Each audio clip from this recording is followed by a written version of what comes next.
الحمد لله نحمده ونستعينه ونستغفره ونؤمن به ونتوكل عليه ونعوذ بالله من شرور أنفسنا ومن سيئات أعمالنا من يهده الله فلا مضل له ومن يضلل فلا هادي له أشهد أن لا إله إلا الله وأشهد أن محمدا عبده ورسوله أما بعد فقال ربنا عز وجل أعوذ بالله من الشيطان الرجيم بسم الله الرحمن الرحيم ولا تخزني يوم يبعثون ولا تخزني يوم يبعثون يوم لا ينفع مال ولا بنون إلا من أتى الله بقلب سليم صدق الله العظيم اللهم صل على محمد وعلى آل محمد كما صليت على إبراهيم وعلى آل إبراهيم إنك حميد مجيد اللهم بارك على محمد وعلى آل محمد كما باركت على إبراهيم وعلى آل إبراهيم إنك حميد مجيد اللهم ربنا آتنا في الدنيا حسنة وفي الآخرة حسنة وقنا عذاب النار اللهم اغفر لنا ولإخواننا وأخواتنا أجمعين اللهم إنك عفو تحب العفو فاعف عنا يا أرحم الراحمين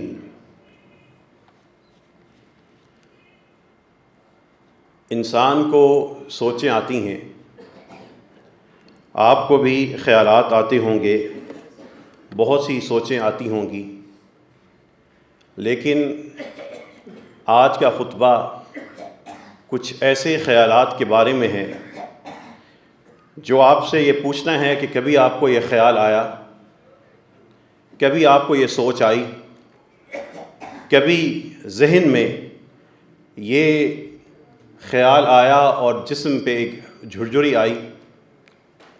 بہت سی ایسے سوچیں ہیں جو سوچنے کی ضرورت ہے۔ گھر میں رشتہ دار کے ساتھ کسی بات پر تو تکرار ہو رہی ہے تو ایک خیال آنا چاہیے تھا۔ اپنے کسی دوست کے ساتھ یا آفس میں یا دکان میں کام کرنے والے کے ساتھ سیاسی مذاکرہ چل رہا ہے اور ایک دوسرے پر حملے ہو رہے ہیں تو ایک خیال آنا چاہیے تھا۔ اپنا ہی مسلمان بھائی بندہ اس کو دائرہ اسلام سے خارج کرنے پہ تلا بیٹھا ہے، اسے بحث کر رہا ہے اور وہ بیچارہ اپنی وضاحتیں پیش کر رہا ہے کہ مجھے اپنے دائرے میں جگہ دے دو، اس وقت وہ خیال آنا چاہیے تھا۔ جب انسان کسی سے اختلاف کا شکار ہو اور اختلاف میں شدت آ رہی ہو تو وہ خیال آنا چاہیے۔ وہ خیال کیا ہے؟ وہ خیالات جو مومن اور مسلمان کے ذہن میں ہونے چاہیے، اس کے نفس میں، اس کے شعور میں مچلنے چاہیے۔ وہ کچھ خیالات ایسے بھی ہونے چاہیے جس کا تعلق دکان سے نہ ہو، جس کا تعلق ملازمت سے نہ ہو، جس کا تعلق صرف دنیاوی چیزوں سے نہ ہو، بلکہ وہ خیالات کا منبع و مصدر نبی کریم صلی اللہ علیہ وسلم کی احادیث ہوں، وہ خیالات جنت کی ضمانت ہوں، وہ ایسے خیالات ہوں جو جہاں سے آئے وہ بھی پاک اور جس ذہن میں آ گئے وہ ذہن بھی پاک اور اس کے نتیجے میں جو عمل ہوگا وہ بھی پاک۔ وہ پہلا خیال جو جھگڑے کے وقت آنا چاہیے تھا، نبی کریم صلی اللہ علیہ وسلم کی وہ حدیث ہے جس میں اللہ تعالیٰ کے رسول صلی اللہ علیہ وسلم فرما رہے ہیں انا زعیم ببیت فی ربض الجنہ، میں جنت میں اس شخص کے لیے میں جنت کی ضمانت دیتا ہوں۔ انا زعیم ببیت، اس کے لیے میں جنت میں ایک گھر کی ضمانت دیتا ہوں۔ کس کے لیے اللہ کے رسول؟ لمن ترک المراء وان کان محقا، جو شخص حق بات پہ ہوتے ہوئے بھی جھگڑا چھوڑ دے۔ ساس بہو سے لڑ رہی ہے اور ساس کی بات درست ہے، اس وقت اگر اس کے ذہن میں خیال آئے کہ اللہ تعالیٰ کے رسول صلی اللہ علیہ وسلم نے بشارت دی ہے کہ جو حق پر ہوتے ہوئے بھی اپنی بات سے دستبردار ہو جائے میں اس کے لیے جنت میں گھر کی ضمانت دیتا ہوں، تو وہ ساس جنت کما لے گی۔ بہو حق پر ہے، ساس زیادتی کر رہی ہے، بہو یہ سوچے کہ یہ ایک انسان ہے، اس سے غلطی ہو سکتی ہے اور میں بھی انسان ہوں، مجھ سے بھی غلطی ہو سکتی ہے، لیکن اللہ تعالیٰ کے رسول صلی اللہ علیہ وسلم کی بشارت ہے کہ جس نے حق پہ ہوتے ہوئے بھی اپنا حق سے دستبردار ہو کے جھگڑا ختم کر دیا، میں اس کے لیے جنت کی ضمانت دیتا ہوں۔ وہ دو بھائی آپس میں تلخ کلامی کا شکار ہیں۔ ایک سوچ لیتا ہے کہ اچھا بات تو میری ٹھیک ہے، لیکن میرا بھائی اس وقت نہیں سمجھ پا رہا، خاموش ہو جاتا ہے، دستبردار ہو جاتا ہے، اس کے لیے اللہ کے رسول صلی اللہ علیہ وسلم کی ضمانت ہو گئی۔ وہ دو آپس میں پارٹنر ہیں، بڑے عرصے تک آپس میں پارٹنرشپ پہ رہے، لیکن کوئی ایسا معاملہ آیا جس میں چیزیں الجھ گئیں، سلجھ نہیں رہیں۔ ایسے میں ایک شخص، ان دونوں میں سے ایک کو پتہ ہے کہ میری بات درست ہے، میرا یہ بھائی جس سے میرا عرصہ تک رزق میرا اس کے ساتھ وابستہ رہا، اتنا عرصہ اچھی رفاقت تھی، کوئی بات نہیں، میں اپنی اس بات سے دستبردار ہو جاتا ہوں۔ اس کے لیے نبی کریم صلی اللہ علیہ وسلم کی بشارت آ گئی۔ یہ خیال آنا چاہیے تھا۔ وہ جو کٹ پتلی قسم کے سیاست دانوں کی خاطر اپنے دوستوں کو ناراض کر کے، اور بڑی ہی مصنوعی قسم کی پارٹیاں جو کسی نرسری میں پیدا ہوتی ہیں، جہاں پہ ان کا سارا ریکارڈ رکھا جاتا ہے، پھر ان کو ایک کٹ پتلی کے طور پہ پیش کیا جاتا ہے، اور ایک کو کام لے کر دوسرے کو فارغ کر دیا جاتا ہے، اور پھر دوسرے سے کام لینے کے لیے پہلے کو فارغ کر دیا جاتا ہے۔ کسی کو غدار، کسی کو چور، کسی کو بد کردار بنا کر پیش کیا جاتا ہے، پھر اسی کو گارڈ آف آنر دے دیا جاتا ہے۔ اس کھوکھلے سیاسی نظام کہ جو سارے کے سارے عنصر ہیں اور جو اس کے پارٹنرز ہیں، ان لوگوں کی خاطر جب اپنے سگے رشتہ دار کے ساتھ بحث کر رہا ہے کہ میرا لیڈر ایسا، تیرا لیڈر ایسا، اور اپنے نزدیکی جاننے والے کے ساتھ بحث میں تلخیاں پیدا کر کے سیاسی اختلاف کی بنیاد پر وہ ایک دوسرے کے تقریباً نیم دشمن بن چکے ہیں، اس وقت یہ خیال آنا چاہیے تھا۔ وہ یہ خیال آنا چاہیے تھا کہ یہ بحث کا موقع ہے، اور بحث ہو پڑی، لڑائی ہو رہی ہے، اختلاف چل پڑا۔ جیسے اختلاف شروع ہوا، نبی کریم صلی اللہ علیہ وسلم کی حدیث ذہن میں چمکنی چاہیے تھی کہ جس شخص نے حق پر ہوتے ہوئے بھی اس جھگڑے کو ختم کرنے کے لیے چھوڑ دیا، میں اس کے لیے جنت کی ضمانت دیتا ہوں۔ جب انسان کسی بھی مسلک یا جماعت یا فرقے یا جماعت کا ہوگا، وہ مسلمان ترجیح اللہ تعالیٰ کے رسول صلی اللہ علیہ وسلم کی حدیث بنائے گا اور اس پہ عمل بنائے گا، تو پھر وہ محمدی بنے گا۔ ادھر ادھر کے رنگ چڑھا لینے سے، جماعتوں کے اور فرقوں کے نام اپنے نام کے ساتھ لگا لینے سے یہ محمدی نہیں بنے گا۔ وہ ایک دعویٰ ہے، اس دعوے کو عمل سے ثابت کرنا ہوگا۔ یہ ذہن میں خیال آنا چاہیے تھا۔ جب بہن بھائی بیٹھے، اختلاف ہے، تو کسی کے ذہن میں آنا چاہیے تھا، جب پارٹنرز آپس میں ایک الجھاؤ کا شکار ہیں، یہ خیال آنا چاہیے تھا۔ سوال یہ ہے، کبھی یہ ذہن میں خیال آیا؟ کبھی بحث کرتے ہوئے یہ خیال آیا؟ کبھی دوسرے کو نیچا دکھاتے ہوئے خیال آیا کہ اس وقت میں اس کو نیچا دکھا کے کیا جیتوں گا؟ وقت ہے کہ میں خاموش ہو جاؤں، میرا بھائی مطمئن ہو جائے، یہ میرا دوست مطمئن ہو جائے، مجھے تو نبی کریم صلی اللہ علیہ وسلم سے ضمانت ملی ہوئی ہے۔ پھر ایک خیال اور بھی آنا چاہیے تھا کہ یہ جو اللہ تعالیٰ نے گھرانے دیے ہیں، اور جو اس میں اللہ تعالیٰ نے نعمتیں دی ہیں، جو مال دیے ہیں، جو اللہ نے جائیداد دی ہے، اور جس کو اللہ نے اپنے فیصلے کے مطابق اور نعمتیں دی ہیں، قرآن کہتا ہے یوم لا ینفع مال ولا بنون، اس دن یہ اولاد اور یہ مال تو کام نہیں آئے گا، اس دن یہ جائیداد کام نہیں آئے گی، یہ دائیں بائیں گھومتا ہوا گھرانہ اور رشتے کام نہیں آئیں گے۔ اس دن کے لیے انسان دعا کرتا ہے وَلَا تُخْزِنِي يَوْمَ يُبْعَثُونَ، اے اللہ اس دن جب سب کو اکٹھا کیا جائے گا مجھے رسوا نہ کرنا۔ یوم لا ينفع مال ولا بنون، اے اللہ جس دن نہ بیٹے کام آئیں گے نہ مال کام آئے گا۔ تو کبھی اپنی اس جائیداد کو، اس رونق کو دیکھ کے خیال آیا یہ ادھر تو کام آئیں گے، ادھر تو نہیں آئیں گے، تو وہاں پہ کیا کام آئے گا؟ الا من اتى اللہ بقلب سلیم، ہاں جو اللہ تعالیٰ کے پاس ایک صاف ستھرا چمکتا دل لے کر آ گیا، قلب سلیم لے کے آ گیا، جو سلامت ہو کفر سے، شرک سے، منافقت سے، لوگوں کے بغض سے۔ اب خیال تو یہ آنا چاہیے تھا بندہ اپنا دل کا معائنہ کرے، ماہر امراض قلب خود ہی بن جائے، دوائیں وہی اثر کریں گی جو مرض کے مطابق ہوں گی۔ دیکھے کہ میرے دل میں نے کون کون سے مرض پالے ہوئے ہیں، میرے دل میں کیا کیا خیالات آتے ہیں، اور کیا میرا دل قلب سلیم ہے یا نہیں ہے۔ یہ تو دنیا کی دولت اللہ نے زندگی گزارنے کے لیے دے دی، وسائل دے دیے، ایک گھرانے کا رکن بنا دیا، لیکن وہاں پہ تو جدائی ہے، یہ سب وہاں پہ کام نہیں آئیں گی۔ تو پھر وہ جو کام آئے گا وہ تو اللہ نے کہا ادھر ہے ایک چیز، وہ کافر کو بھی ملی ہے، لیکن جو اس کو ساتھ سلیم لے کے آئے گا، قلب سلیم لے کے آئے گا، وہی بچے گا۔ کبھی یہ خیال آیا، کبھی رات کو سونے سے پہلے اپنے دل پہ ہاتھ رکھ کے چلتے ہوئے یا سوچتے ہوئے کہ یہ سینے میں دھڑکتا ہوا دل کس کیٹیگری میں آتا ہے، اس کی قسم کون سی ہے، یہ خیال آنا چاہیے تھا۔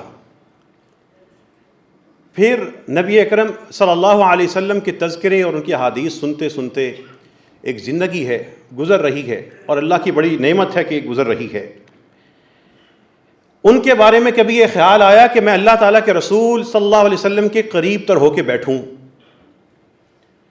نبی اکرم صلی اللہ علیہ وسلم تشریف فرما ہوں اور مجھے یہ اعزاز ملے کہ میں پاس ہوتا ہوتا ہوتا ہوتا ان کے بالکل پاس پہنچ جاؤں۔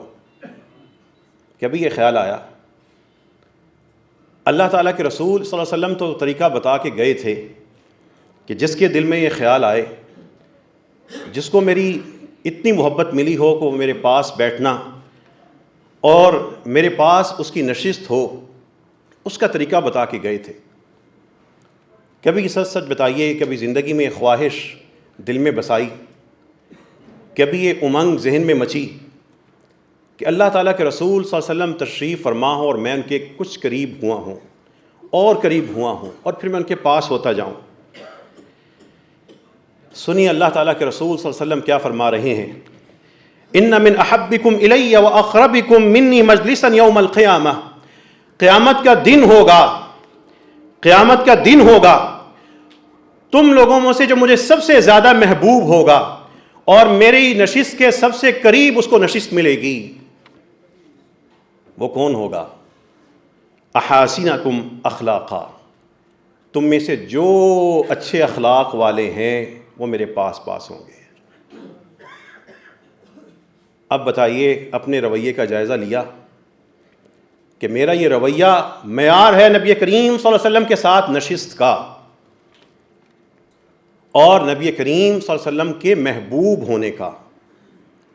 اللہ تعالیٰ کے رسول صلی اللہ علیہ وسلم تو ہمارے محبوب ہیں ہی، جن سے ہم محبت کرتے ہیں، لیکن جس کا اخلاق اچھا ہے، اللہ تعالیٰ کے رسول صلی اللہ علیہ وسلم اس سے محبت کر رہے ہیں، وہ اللہ کے رسول کا محبوب بن رہا ہے۔ بتائیے اس سے بڑا کوئی رتبہ اور اعزاز ہے؟ اور اگر نہیں ہے تو کبھی اس کا خیال آیا؟ وہ جو ایک تجارت کے سودے کی خاطر اسماعیل پاس ہوتی ہے، کبھی رسول اللہ صلی اللہ علیہ وسلم کے قریب ہونے کے لیے کسی کے ساتھ مسکرائے، کبھی کسی نے غلط بات کہی تو آگے سے درگزر کیا، کسی نے طنز کی تو اس لیے برداشت کر لی کہ میں جواب دوں گا میرے اخلاق گر جائیں گے، کسی نے رشتہ دار نے سخت رویہ اپنایا تو آپ نے درگزر کر دیا کہ نبی کریم صلی اللہ علیہ وسلم کے پاس ہونا ہے۔ یہ راستے میں جھاڑیاں کانٹے آنے ہیں اور چبھنے ہیں، ان کی تکلیف بھی ہونی ہے، لیکن برداشت اس لیے کرنا ہے کہ لا الہ الا اللہ محمد الرسول اللہ پڑھ کے مسلمان ہوا ہوں۔ بتائیے تو صحیح کبھی یہ خیال آیا؟ اور جب خیال آیا تو کیا اس کے لیے پھر عمل کی جستجو کی؟ وہ جو خیالات خبریں پڑھ پڑھ کے آتے ہیں، وہ جو سوشل میڈیا سے دیکھ دیکھ کے چیزیں جا بستی ہیں، کبھی خیالات میں اللہ تعالیٰ کے رسول صلی اللہ علیہ وسلم کی احادیث بسیں؟ پھر کبھی یہ خیال آیا، خاص طور پر جب انسان کسی گناہ میں چاہنے کے باوجود بھی اس کو چھوڑ نہیں پا رہا، عمر گزر رہی ہے، وہ کام کیے جا رہا ہے، ایک نہیں کئی گناہ کر رہا ہے. ایک حدیث اس کے ذہن میں خیال بن کے آنی چاہیے تھی. اللہ تعالیٰ کے رسول صلی اللہ علیہ وسلم کے پاس ایک شخص آیا اور کہنے لگا ان فلانا یصلی باللیل، فلاں بندہ رات کو نماز پڑھتا ہے، قیام کرتا ہے. فاذا اصبح سرق، جب صبح ہوتی ہے، دن ہوتا ہے، سرق ہیر پھیر کرتا ہے، چوری کرتا ہے. معاملہ بڑا عجیب ہے، ایک طرف وہ نیکی ہے، ایک طرف یہ گناہ کا معمول ہے. اب اللہ تعالیٰ کے رسول صلی اللہ علیہ وسلم نے سارے نمازیوں کو پکڑ کے چور ثابت نہیں کر دیا جیسا کہ عام طور پہ ہوتا ہے. اللہ تعالیٰ کے رسول صلی اللہ علیہ وسلم نے اس خیر کے راستے پہ چلنے والے لیکن ڈاما ڈول شخص کے لیے کتنا شاندار پیغام دیا. انہ سینہاہ ما تقول، اس کا وہ عمل جو وہ نیک عمل رات کو کرتا ہے، سینہاہ ما تقول، اس کو اس کام سے روک لے گا جو تم کہہ رہے ہو. حدیث کے الفاظ پہ غور کریں، سینہاہ وہ عمل اس کو روک لے گا، ما تقول جو تم کہہ رہے ہو. جو تم کہہ رہے ہو کا لفظ پہ غور کریں. اللہ کے رسول نے اس کو گناہ گار نہیں کہا، بلکہ کہا جو تمہارے بیان ہے اس کے مطابق، ما تقول جو تم نے مجھے خبر دی ہے اس کی بات کر رہا ہوں، میں اس کو ابھی بھی مجرم نہیں ٹھہرا رہا. انہ سینہاہ ما تقول، جو کسی نیک کام پہ ہے لیکن زندگی میں ساتھ ساتھ برائی ہے اور وہ برائی کو نہیں چھوڑ پا رہا، آپ کے علم میں ہے، اس کی ہمیشہ حوصلہ افزائی کیجئے. اس کے اس برے کام کی وجہ سے اس کے نیک کام کو ملیا میٹ نہ کریں، اس کے ایک برائی کی وجہ سے اس کی ساری نیکی کو غارت نہ کریں. اگر وہ ایک مسلک میں ہے، اس مسلک کی کچھ چیزیں کمزور ہیں لیکن وہ بھی حب مصطفیٰ کا دعویدار ہے، کلمہ اس نے بھی پڑھا ہے، اگر اس کے مسلک میں کچھ چیزیں کمزور ہیں اور اس کی بچپن سے اسی طریقے سے پرورش ہوئی ہے، وہ ایسے ہی لوگوں کے ساتھ بیٹھا ہے جو دین کے معاملے میں تساہل کا شکار ہیں، تو اس کے پورے ایمان کو خطرے میں نہ ڈالیں. اس کو اس طریقے سے موضوع گفتگو نہ بنائیں کہ وہ کہے آج کے بعد میں نے اس شخص کے پاس نہیں بیٹھنا، یہ تو مجھے مسلمان نہیں سمجھتا. انہ سینہاہ ما تقول، ایک وقت آئے گا اس کا یہ نیک کام اس کی برائیوں کو ختم کر دے گا. اس میں بشارت ہے. وہ شخص جو سگریٹ چھوڑنا چاہتا ہے نہیں چھوڑ پا رہا، وہ نمازیں پڑھتا ہے لیکن نمازیں ٹوٹ جاتی ہیں، نہیں پوری کر پا رہا، جس کے معاملات میں کہیں نہ کہیں سے حرام پھر آ جاتا ہے، وہ حرام سے مکمل نہیں بچ پا رہا، وہ کوشش کرتا ہے، اس کی آنکھیں پھر حرام دیکھنا شروع کر دیتی ہیں، وہ فلموں سے نجات حاصل کرنا چاہتا ہے، لیکن 10 15 20 40 دن کے بعد دوبارہ پھر اس کو کوئی سین نظر آتا ہے، وہ پوری فلم دیکھ بیٹھتا ہے، پھر پریشان ہوتا ہے. اس کے لیے اللہ تعالیٰ کے رسول صلی اللہ علیہ وسلم سمجھا کے گئے ہیں، انہ سینہاہ ما تقول، رات کی تہجد ایک دفعہ پڑھ لینا، تہجد رات کی نماز پڑھ لینا تمہارے گناہ وہ تہجد ختم کرنا شروع کر دے گی، تمہیں پاس لے آئے گی، رب والا بنا دے گی، سچا بنا دے گی، حلال والا بنا دے گی، آنکھوں میں حیا پیدا کر دے گی، رشتوں میں محبت پیدا کر دے گی، ظلم سے تمہارا ہاتھ روک دے گی. ایک دفعہ رات کو کسی طرح اٹھ کر ایک تہجد کی نماز پڑھ لینا، 2 رکعتیں پڑھ کے سو جانا، نماز باقی کام خود کر لے گی. کبھی یہ خیال آیا کہ میں فلاں چیز سے چھٹکارا نہیں پا رہا، آج رات جلدی سو کر میں فجر سے پہلے اٹھ کے تہجد پڑھوں گا؟ کبھی یہ خیال آیا؟ ہم میں سے کون ہے جو لت پت نہیں ہے گناہوں میں؟ یہ تو صرف اللہ تعالیٰ کی توفیق اور فضل ہے، میں یہاں اور آپ یہاں، ورنہ اگر اللہ تعالیٰ پردے ہٹا دے تو ہم تو مسجدوں کے دروازوں کے سامنے داخل ہوں تو لوگ پتھر ماریں. یہ رب کی یہ ستار ہے، وہ غفار ہے، وہ علیم ہے، جانتا ہے لیکن ڈھانپے جا رہا ہے، اور پھر رزاق ہے، پھر دیے بھی جا رہا ہے، اور دینے کے بعد چھین بھی نہیں رہا اور دیے جا رہا ہے. وہ منتظر ہے میرے بندے کے ذہن میں یہ خیال آئیں، وہ بندہ میرا خاص بندہ بن جائے، نبی کریم صلی اللہ علیہ وسلم کی قریب ترین مجلس کا حقدار بن جائے، وہ رات کو اٹھنے والا بن جائے، وہ اس کا دل سلامت ہو جائے، اس کا اس دل میں تبدیلی پیدا ہو جائے، پھر ایک خیال اور بھی آنا چاہیے۔ آپ وضو کرتے ہیں، وضو کرنے کے بعد ہر شخص کو پتہ ہوتا ہے، اگر اس کو بیت الخلاء میں جانے کی ضرورت ہو، اس کو پتہ ہوتا ہے کہ میرا وضو ختم ہو چکا، میں نے نماز پڑھنی ہے تو مجھے دوبارہ وضو کرنا ہوگا۔ جیسے ہی انسان کی وضو کی حالت ختم ہو تو ایک خیال تو امت کو آنا چاہیے تھا۔ اگر سوشل میڈیا کی سوچیں ذہن میں آتی ہیں تو رسول اللہ صلی اللہ علیہ وسلم کا ایک میڈیا ہے، اس کا بھی اثر آنا چاہیے تھا۔ اگر دنیا کے فالوورز تلاش کرنے ہیں تو صحابہ کرام رضوان اللہ علیہم اجمعین کے عمل کو بھی فالو کرنا ہوگا۔ نبی کریم صلی اللہ علیہ وسلم نے اپنے ایک صحابی سے بڑا عجیب سوال کیا تھا۔ بلال سے پوچھا تھا، اے بلال مجھے ایک بات تو بتاؤ، فَإِنِّي سَمِعْتُ دَفًّا عَلَيْكَ بَيْنَ يَدَيَّ فِي الْجَنَّةِ، میں جنت میں جا رہا تھا، میرے آگے آگے تمہارے جوتوں کی آواز آ رہی تھی، میں نے تمہارے جوتوں کی جو قدموں کی آواز ہے میں نے وہ جنت میں سنی ہے۔ یا بلال حدثنی بِأَرْجَى عَمَلٍ عَمِلْتَهُ فِي الْإِسْلام، اے بلال اسلام میں اپنا مجھے وہ عمل تو بتاؤ جو سب سے زیادہ امیدوں کا مرکز ہو۔ سوال کرنے والے اللہ تعالیٰ کے رسول صلی اللہ علیہ وسلم ہیں، پوچھ رہے اپنے صحابی سے ہیں، وہ صحابی جن کے قدموں کی آواز اللہ کے رسول صلی اللہ علیہ وسلم کو جنت میں سنوائی جاتی ہے۔ اللہ کے رسول صلی اللہ علیہ وسلم ایک سوال کر رہے ہیں، ارجا عمل، اپنا سب سے مضبوط اور اپنا سب سے طاقت والا، سب سے زیادہ بہترین عمل تو آج بتاؤ جو تم نے اسلام میں کیا ہے۔ حدیث کا دوسرا حصہ میں سناؤں گا، لیکن سوال تو یہ آنا چاہیے تھا کہ میرا اور آپ کا، ہم میں سے ہر شخص کون سا سب سے اچھا عمل لے کے تیار بیٹھا ہے۔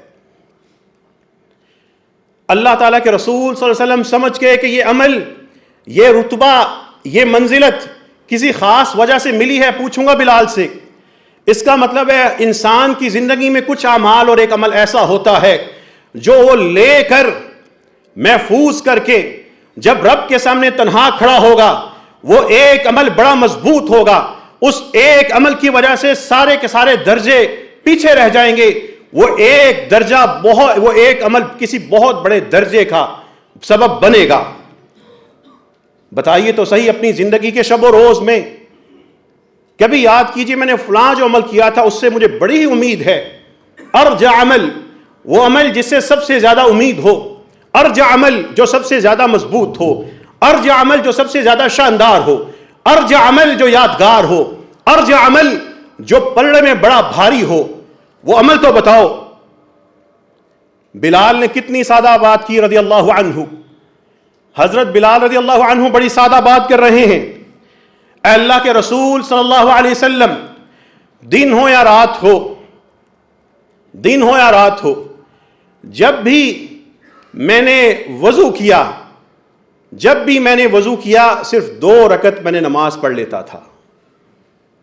ادھر وضو کیا اور ساتھ 2-2.5 منٹ لگتے ہوں گے، 2 رکعت پڑھ لی۔ میں اپنے وضو کو تحفہ دیتا تھا، میں اپنے وضو کو سجا لیتا تھا، میں اپنے وضو کو اپنی جنت کا راستہ بنا لیتا تھا۔ ہم میں سے کتنے لوگ وضو کرتے ہوں گے؟ ہم میں سے کتنے ہی لوگ دن میں کئی بار وضو کرتے ہوں گے؟ کچھ ایسے بھی ہیں جو ہفتے میں صرف 1 بار ہی وضو کرتے ہوں گے۔ لیکن سوچئے کہ اللہ تعالیٰ کے رسول صلی اللہ علیہ وسلم کہ یہ صحابی کتنا آسان عمل کر رہا ہے اور کتنا عظیم رتبہ لے رہا ہے کہ اللہ کے رسول اس سے پوچھ رہے ہیں کر کے کیا آئے ہو، کر کیا رہے ہو۔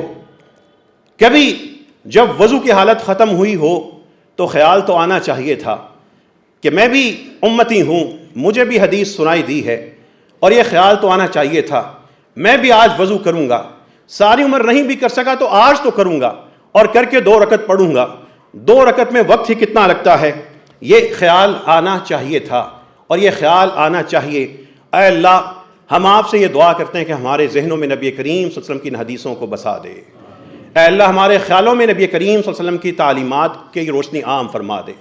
اے اللہ جو ہم نے سنا ہے اللہ اس پہ عمل کرنے کی توفیق عطا فرما. وآخر دعوانا ان الحمد للہ رب العالمین. الحمد للہ حمدا کثیرا طیبا مبارکا فیہ. اللهم لك الحمد كما ينبغي لجلال وجهك وعظيم سلطانك. اللهم صل على نبينا محمد وعلى آل محمد كما صليت على إبراهيم وعلى آل إبراهيم إنك حميد مجيد. اللهم بارك على محمد وعلى آل محمد كما باركت على إبراهيم وعلى آل إبراهيم إنك حميد مجيد.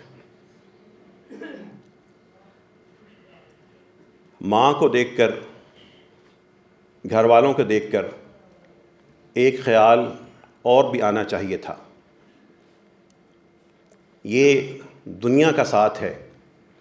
اللہ نے بغیر مانگے، بغیر ہماری اپنی طرف سے انتخاب کیے ہمیں رشتہ دار دیے ہیں. انسان کو دنیا میں آنے سے پہلے ماں باپ رب کی طرف سے ملتے ہیں، بہن بھائی ان کے رشتہ دار یہ سارے کے سارے رب کی طرف سے ملتے ہیں. پھر اس ساتھ میں اللہ نے محبت رکھی ہے، ماں کی محبت، باپ کی، بیٹوں کی، رشتوں کی، خون کی، دوستوں کی، رشتہ داروں کی، انسانیت کی. لیکن یہ دنیا کی ملاقاتیں یہ ساتھ عارضی ہے. پھر ایک ایک کر کے سب کی چارپائی اٹھنی ہے، جنازے پڑھے جانے ہیں. اپنے ہاتھوں سے اپنے پیارے کو جلد سے جلد قبر میں اتارنے کی جلدی اس لیے ہوتی ہے کہ کہیں اس کا جسم خراب نہ ہو جائے. کتنی ہی محبت کیوں نہ ہو، یہ مرحلہ آنا ہے. بہت سو پہ آ چکا اور باقیوں پہ بھی آنا ہے. لیکن اس دنیا کی جدائی کے بعد ہمیشہ کی ایک زندگی ہے. وہ ہمیشہ کی زندگی یا تو تکلیف ہی تکلیف ہے، عذاب ہی عذاب ہے، یا نعمت ہی نعمت ہے.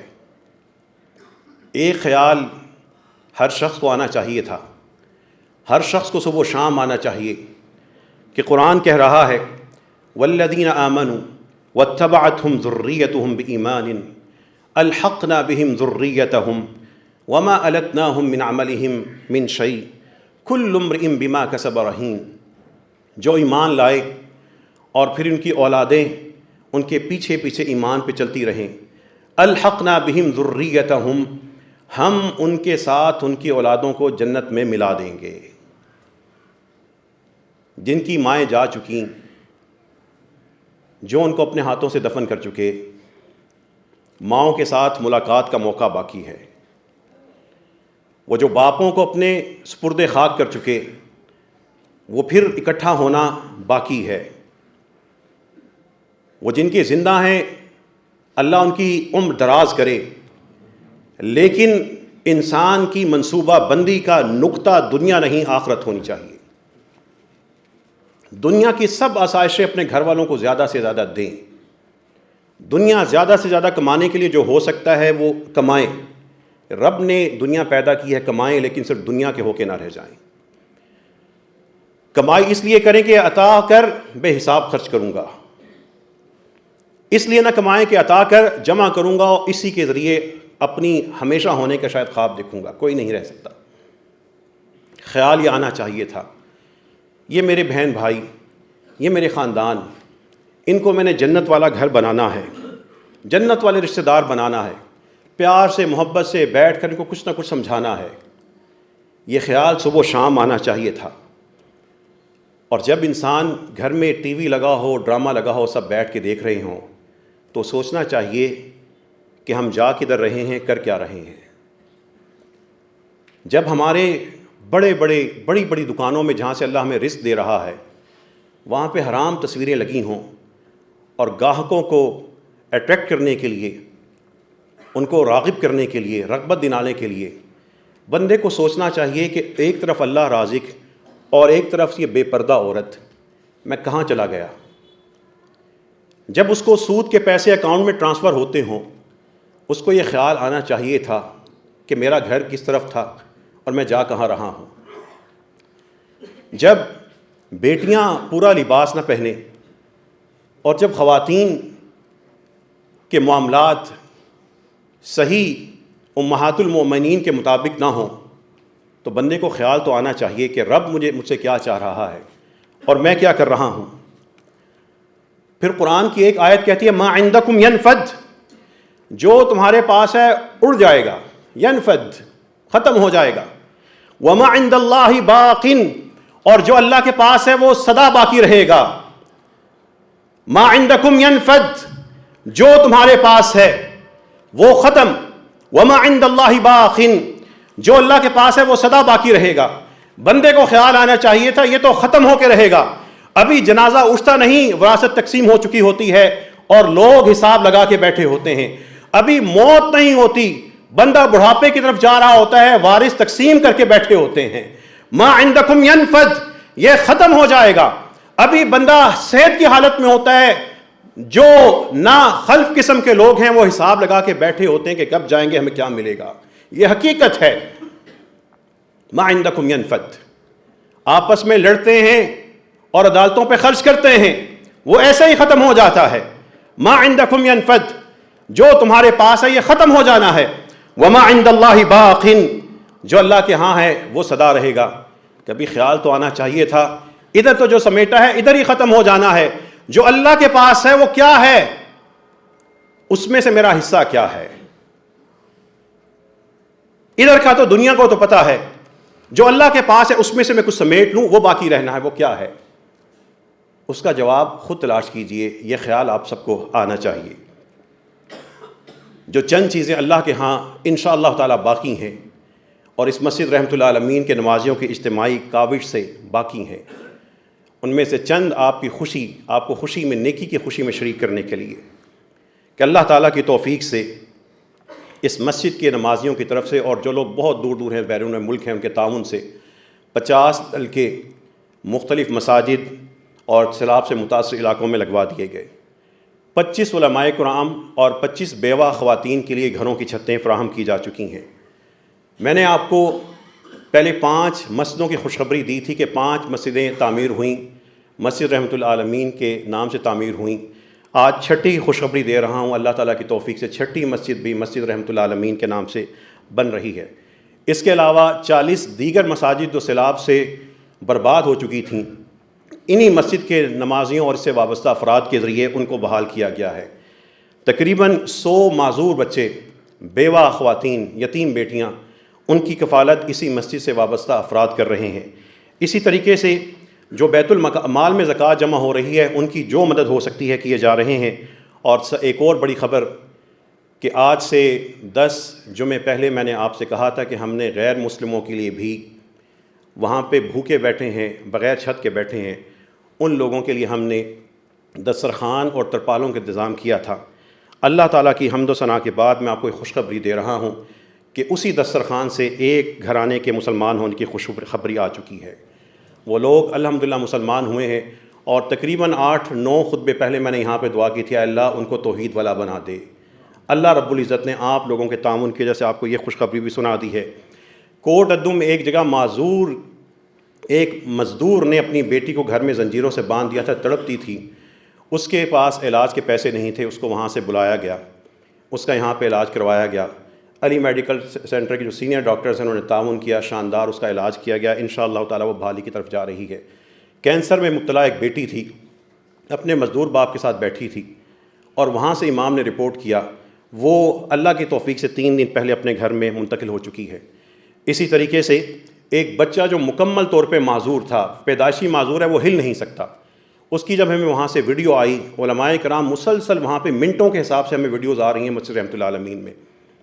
اس بچے کو وہاں سے اسپیشل گاڑی پہ بلایا گیا، جو صرف اس حالت میں اپنی چارپائی پہ لیٹا رہتا ہے، ہل نہیں سکتا، بول نہیں سکتا. اس کا یہاں پہ جو ڈاکٹرز کو دکھایا گیا، اس بچے کا صرف ماحول بدلنے کی وجہ سے اس کے جسم میں حرکت پیدا ہوئی ہے. اور جو ڈاکٹر ذوالفقار بلوچ صاحب بھی تشریف لائیں گے، فرشتے اللہ تعالیٰ کے، یہ خود ان کو لے کے گئے. میں پھر پیمز کے ڈاکٹرز کا اور علی میڈیکل سینٹرز کے ڈاکٹروں کا بطور خاص اس لیے تذکرہ کروں گا کہ مسجد ایک نہیں ہے، اس مسجد کے ساتھ کیا فلاح خیر بہت بڑا ہے. یہ مسجدیں کھول دیں، اس کے ساتھ ملنے کے لیے لوگ تڑپتے ہیں، یہ مسلکوں کی پٹیاں ہٹا دیں، لوگ امت بن کے آنے کو تیار ہیں. اللہ تعالیٰ کی توفیق سے اس بچے کے معاملات میں بہتری آنا شروع ہوئی ہے. اس کی جو تصویریں خالی چارپائی پہ تھیں، جب اس کی وہ کھلونے سے کھیلتی آئی ہیں تو انسان جو دیکھتا ہے رو پڑتا ہے. یہ مسجد رحمۃ اللہ عالمین کوئی شخص نہیں، یہ آپ سب کی اجتماعی کاوش ہے. ما عند اللہ باق، یہ چیزیں اللہ کے ہاں انشاءاللہ باقی رہیں گی. 2 بچے اس وقت آپ کے ساتھ نماز میں شریک ہیں. وہ بچے وہاں سے اٹھ کے یہاں تک نہیں آ سکتے. وہ دونوں بچوں کی ہمیں ویڈیو موصول ہوئی تھی سانگڑ یا غالباً جو خیر پور میرس ہیں وہاں سے، کہ 2 بھائی ہیں، دونوں کے پاؤں الٹے ہیں اور ماں غریب ہے اور اس کا علاج نہیں کروا سکی. وہ بچے چلتے رہتے ہیں، ان کے پاؤں میں سے زخم اور خون نکلتا رہتا ہے اور اتنے زخم بن چکے ہیں. ان بچوں کو وہاں سے امام نے رپورٹ کیا، اس مسجد نے سپورٹ کیا. وہ بچے اس وقت وہ ہمارے مہمان بیٹھے ہیں، دونوں ویل چیئر میں ہیں. ان کا انشاءاللہ تعالیٰ جو ڈاکٹر نے بتایا کہ پاؤں کاٹ کر ان کے باقاعدہ شوز بنیں گے، یہ بچے انشاءاللہ بھاگیں گے، دوڑیں گے، یہ بحال ہو جائیں گے. مسجدیں اپنے غریب کو سمجھتی ہیں، بیوہ کو سمجھتی ہیں، تکلیف کو سمجھتی ہیں. جو لوگ یہاں پہ بیٹھے ہیں اسلام آباد کے خوشحال علاقے میں، اپنے اپنے آبائی علاقے کی مسجدوں کو ہمارے ساتھ اٹیچ کر دیں. جو وہاں پہ 1300-1400 کلومیٹر دور لوگ ہیں، ان کو اللہ تعالیٰ کی توفیق سے چارپائی کے اوپر ان کا علاج ہو رہا ہے. ان کو چارپائی کے اوپر ہی دوائی وہاں کے امام جا کے لے کے دے رہے ہیں. بتائیے اس سے بڑا ریلیف ورک کیا ہو سکتا ہے؟ وہ پانی میں گھرے لوگ جن کے 40-50 کلومیٹر تک ابھی بھی 2-2 فٹ پانی کھڑا ہے، وہ سوچ بھی نہیں سکتے کہ یہاں پہ کوئی ڈاکٹر آئے گا. ان کو اسلام آباد کے 4 ہمارے ڈاکٹرز اور ان کے ساتھ مزید 12 ڈاکٹرز رابطے میں ہیں. آپ میں سے جو شخص کسی پسماندہ علاقے کا ہے، جہاں پہ غریب ہے، کوئی یتیم ہے، بیوہ ہے، اس کو ہمارے ساتھ یہاں سے منسلک کر دیں. اب ان کو بیماریوں کے جیسے دائیں بائیں سرکاری ہسپتالوں کے دھکے کھانے نہیں پڑیں گے. مسجدیں اپنے مریضوں کا علاج کر سکتی ہیں اور اللہ تعالیٰ کی توفیق سے جو ٹیلی میڈیسن سینٹر اس مسجد سے قائم ہے، ہم اس میں 2000 سے زیادہ مریضوں کا علاج یہاں سے کر چکے ہیں، ان کو دوائی پہنچا چکے ہیں. یہ ساری کی ساری وہ چیزیں ہیں جو آپ لوگوں کی کاوش تھی. اس وقت جو کپڑا ابھی بھی اسلام آباد کے شہری لا رہے ہیں، یہ کئی لاکھ روپے کا کپڑا ہمارے پاس ہر ہفتے جمع ہو رہا ہے اور اللہ کی توفیق سے پیکٹ بنتے ہیں اور چھانٹ کر ان کے گھروں میں ہاتھوں میں پہنچائے جا رہے ہیں. جو 100 بیواؤں کے لیے ہم نے پیکج کا اعلان کیا تھا کہ ان کے گھر جو بیوہ اور یتیم بیٹیوں کے، ہم ان کو پورا گھر دیں گے. جو مسجد کا نیچے والا خواتین کے لیے حال مختص ہے، وہاں پہ مسجد سے مسجد.com کے ذریعے ہماری جو 400 مساجد ہیں وہاں سے ڈیٹا مل چکا ہے. یہ پیکنگ کرنے کے بعد انشاءاللہ اس ہفتے یہاں سے روانہ کیا جائے گا. یہ سارے کے سارے رنگ، یہ میں نے آپ کو 1% بھی خلاصہ نہیں، 1% کا بھی کچھ فیصد بتایا ہے. اللہ تعالیٰ کی توفیق سے رحمت للعالمین کے امتی بن جائیں. یہ جو مسلک ہمیں تقسیم کر کے بیٹھے ہیں، وہ صرف مطالعے کی حد تک وہ طریقہ کار تھا. اس کے بعد غریب کا، زخم کا کوئی مسلک نہیں ہوتا. بھوک ہر مسلک کو لگتی ہے اور جو علاج ہے وہ ہر ایک کو چاہیے ہوتا ہے. امام کو استعارہ رحمت بنا دیں. ان علاقوں میں ان امام کو مضبوط کر دیں. وہاں سے ہزاروں نہیں لاکھوں بچے ایسے ہیں، جب مدد کے لیے امام پہنچتے ہیں وہ کہتے ہیں تمہارا نام کیا ہے؟ وہ نام مسلمان بتا دے گا. پوچھے گا تمہارے نبی کون ہے؟ ان کو نبی کریم صلی اللہ علیہ وسلم کا نام نہیں آتا. اسلامی جمہوریہ پاکستان کے کئی کروڑ مسلمانوں، ان میں سے اکثر کو رسول اللہ صلی اللہ علیہ وسلم کا نام نہیں پتہ. ان علاقوں میں وہ جو امام ہے، اگر وہ نہ ہوتا، کوئی قادیانی جاتا، کوئی اور جاتا، وہ ان کو ڈھال لیتا. اللہ تعالیٰ سے دعا کیجیے، اللہ ہم سب کا یہ عمل قبول فرما. اے اللہ ہم سب کی اجتماعی کاوش قبول فرما. رب کریم میں تیری خاطر ہے، نبی کریم صلی اللہ علیہ وسلم کی امت کی خاطر تھا. اے اللہ ہم اس عمل کو وسیلہ بناتے ہوئے آپ سے دعا کرتے ہیں، اللہ ہم سب کی ہر پریشانی دور فرما دے. اے اللہ ہم سب کے دلوں کو آپس میں جوڑ دے. اے اللہ ہمارے جتنے بیمار ہیں اللہ ان کو شفا عطا فرما دے. اے اللہ جتنے صحت میں ہیں لیکن ان کے لیے کوئی بہت بڑی بیماری ان کا انتظار کر رہی ہے، ان کی تقدیر میں لکھی ہے، حادثہ ان کا منتظر ہے، اے اللہ دعا تقدیر کو بدلتی ہے. اے اللہ اس حادثے کو، اس تکلیف کو ہم سے موڑ دے. اے اللہ ہمارے جتنے بھی فوت ہو چکے ان کی مغفرت فرما دے. اے اللہ ہم سب کے صغیرہ اور کبیرہ گناہ معاف فرما دے. اے رب کریم ہم سب کو ایک امتی بنا دے. اے اللہ مسجدوں کے ذریعے ہمارے دل اسلام کے ساتھ اور اللہ امت کے ساتھ جوڑ دے. اے رب کریم جتنے بھی پریشان حال لوگ ہیں ان کی پریشانی کو دور فرما. اے اللہ جو علماء کرام محنت کر رہے ہیں، جو بے گھر ہیں، ابھی بھی ان کی بیٹیاں صرف مچھردانی کے اوپر چادر رکھ کر سمجھتی ہیں کہ ہم گھر میں بیٹھے ہیں. اے اللہ ان بے گھر، تیرے گھر کو آباد کرنے والے اماموں کا اللہ شاندار گھر نصیب فرما. اے اللہ ان علماء کرام کے جو کسی بھی مسلک کے ہوں تیری اذان بلند کرتے ہیں، تیری تکبیر اس فضا میں بلند کرتے ہیں، یا اللہ ان کی مشکلات کو ختم فرما دے. اے رب کریم ہمارے ملک کی حفاظت فرما. رب کریم جو ہمارے ملک میں سیاسی غلاظت بن چکی، فوج بھی، میڈیا بھی، سیاسی جماعتیں، سارے کے سارے اس میں اپنا کردار بد کردار ثابت کر چکے ہیں۔ اللہ ان کو ہوش کے ناخل نصیب فرما۔ اے اللہ جب ہمارے لوگ تڑپ رہے ہیں، ڈوب رہے تھے، مریض مر رہے ہیں، ہمارے ان حکمرانوں کو، ان اپوزیشن کو ان کی فکر نہیں تھی، یا اللہ یا تو ہمیں اچھے حکمران نصیب فرما یا ان کو ہدایت نصیب فرما دے۔ ربنا تقبل منا انك انت السميع العليم وتب علينا انك انت التواب الرحيم واخر دعوانا ان الحمد لله رب العالمين۔